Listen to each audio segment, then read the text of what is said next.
Start करेंगे इस video को मैनकाइंड फार्मा लिमिटेड के साथ में। आज के दिन ही कंपनी की लिस्टिंग हुई है।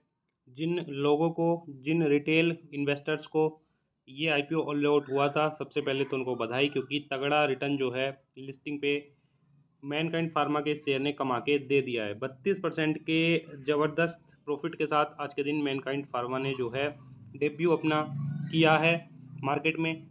और अगर हम देखें तो 1422 रुपये 30 पैसे का करंट प्राइस है, और जो इसका अपर सर्किट था 1430 रुपये का, उसके पास क्लोजिंग दी है। और बाइंग भी जो है आज के दिन मैनकाइंड फार्मा में तगड़ी हमें देखने को मिली है, और ये बाइंग आगे भी कंटिन्यू जारी रह सकती है।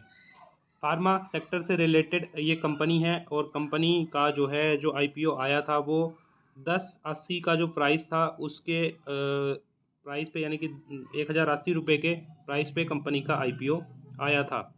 और जब आईपीओ आया था तभी से इस तरह के अनुमान लगाए जा रहे थे, और रिसेंटली जो कंपनी का जो जीएमपी बढ़ के इंक्रीज हो गया था, यानी कि जो मार्केट का बुल रन चल रहा है उस बुल रन के चलते जो जीएमपी इंक्रीज हो गया था, तो कहीं ना कहीं इस तरह के अनुमान लग रहे थे कि ये जो आईपीओ है ये तगड़ा डेब्यू देने वाला है, यानी कि 2023 का सबसे अच्छा आईपीओ मेरे ख्याल से इसको हम मान के चल सकते हैं।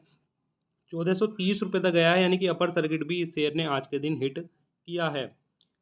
चार्ट को अगर देखें तो चार्ट को देखने से पता चलेगा हमें कि 1300 रुपये के आसपास की जो है इनिशियल इसकी स्टेज, यहाँ पे 1300 रुपये के आसपास ओपन होता है, और कंटिन्यूसली जो है ऊपर की तरफ बढ़ते जाता है, और 1422 रुपये के साथ क्लोजिंग देता है।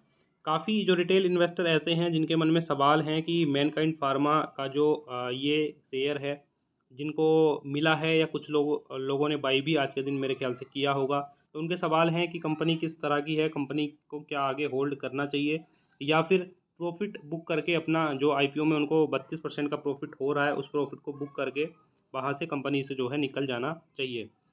तो सजेशन सिंपली ये है, ज़्यादा जानकारी कंपनी के बारे में नहीं है, लेकिन जितनी जानकारी मैंने गैदर की है उसके अकॉर्डिंग मैं यहाँ पे इस तरह के सजेशन दे के चल रहा हूँ कि आप कंपनी को जो है होल्ड कर सकते हैं, और जो है इसमें वेट एंड वॉच करके चल सकते हैं। कंपनी जो है मेरे ख्याल से 1422 रुपये तक तो पहुंच गई है, और ऊपर भी जा सकती है। कल के दिन किस तरह का माहौल रहता है वो देखना काफ़ी ज़्यादा अहम होगा। कल के दिन अगर शेयर में तेज़ी हमें देखने को मिलती है, 1500 के पार किसी वजह से शेयर जाता है, या फिर 1450 या कितने रुपए की भी तेज़ी अगर शेयर में देखने को मिलती है, तो हम ये मान के चल सकते हैं कि कंपनी को जो है होल्ड किया जा सकता है।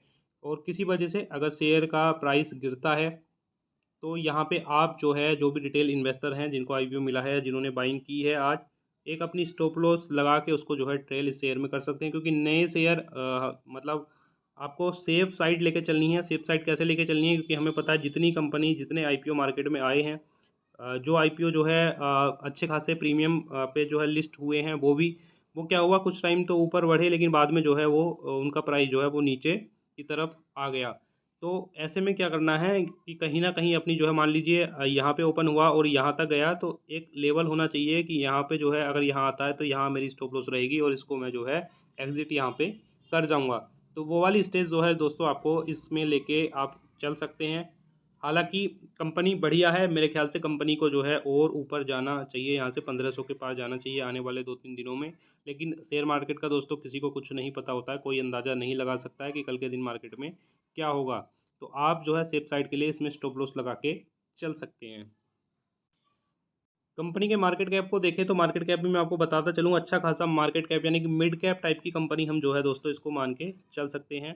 तो मार्केट कैप में भी कोई दिक्कत नहीं है, ऐसा नहीं है कि स्मॉल कैप टाइप की कोई कंपनी है जो कि एकदम गुब्बारे की तरह फूल जाएगी और बाद में जो है फट जाएगी।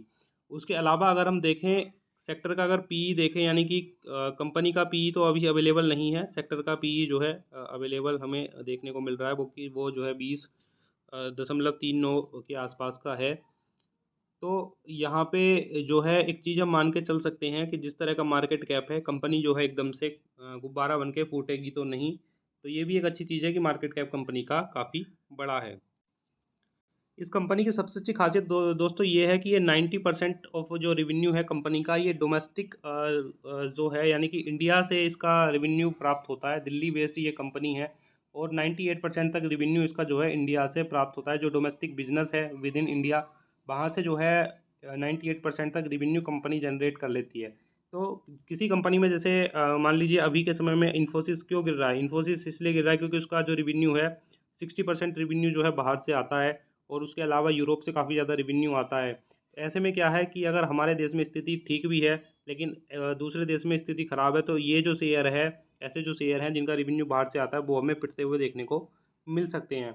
लेकिन जिन कंपनियों का revenue he with in India में जनरेट हो रहा है, तो उनके लिए एक प्लस पॉइंट ये है कि इंडिया में जैसी स्थिति होगी उस हिसाब से जो है शेयर हमें चलता हुआ देखने को मिलेगा। यहाँ पे कुछ और भी है, यहाँ पे जो है एक रिसर्च में दिया गया था, आउट परफॉर्म की रेटिंग दी गई थी आईपीओ को ही और 1400 रुपये का टारगेट दिया था। तो 1400 रुपये का टारगेट तो अचीव हो चुका है। अब आगे ब्रोकरेज हाउस का देखना होगा किस तरह की स्ट्रेटजी वो मैनकाइंड फार्मा को लेके बनाते हैं। मेरे ख्याल से बाई की रेटिंग जो है काफ़ी ब्रोकरेज हाउस से हमें मिलती हुई देखने को मिल सकती है और आगे भी शेयर जो है ऊपर जाता हुआ देखने को मिल सकता है। आगे जो है ब्रोकर रिसर्च में ये भी कहा गया है, ये ब्रोकर हैं इनकी तरफ से ये कहा जा रहा है कि हमें जो है 2023 में जो मार्जिन कंपनी का रहा है वो 22% का रहा है, जो कि हमें 28% तक एक्सपेंड होता हुआ देखने को मिल सकता है फाइनेंशियल ईयर 2026 तक। उसके अलावा जो कंपनी का प्रॉफिट आफ्टर टैक्स है, यानी कि जो नेट प्रॉफिट है, वो भी हमें डबल होता हुआ देखने को मिल सकता है। 1300 करोड़ जो कि फाइनेंशियल ईयर 2023 में, यहाँ से 2800 करोड़ तक जो है कंपनी का नेट प्रॉफिट जो है पहुंच सकता है 2026 तक। तो यहाँ पे ये बिलीव ऐसा बना के चल रहे हैं कि जो मैनकाइंड की कंपनी है वो हमें प्रोग्रेसिव मोड में, यानी कि अच्छी ग्रोथ जो है कंपनी में देखने को मिल सकती है, और कंपनी में ग्रोथ जो मिलती है तो शेयर पे भी जो है हमें ग्रोथ उसकी देखने को मिल सकती है। काफ़ी सारे ऐसे पॉइंट हैं जिसको कि यहाँ पे इंडिकेट किया जा सकता है। हालांकि सिंपली मैं कहूँगा वेट एंड वॉच करें, स्टॉप लॉस के साथ कंपनी को ट्रेल करें और का प्रॉफिट को जो है, जो प्रॉफिट है उसको जो है राइड करें, और जितना ऊपर जा सकता है जाने दें। किसी वजह से ऊपर जाके नीचे आता है तो अपने जो है जो आपकी क्वांटिटी है उसको काटने से, यानी कि उसको एग्जिट करने से ना चुकें। क्योंकि हमने कैंपस के शेयर में देखा है, कैंपस का जो प्राइस था 300 रुपये के नीचे आईपीओ आया था कैंपस का, और 625 रुपये तक जो है प्राइस गया आईपीओ आने के बाद में। अभी क्या है, अभी जो शेयर का प्राइस है, हमें पता है कि शेयर का प्राइस अभी 400 रुपये के नीचे चल रहा है।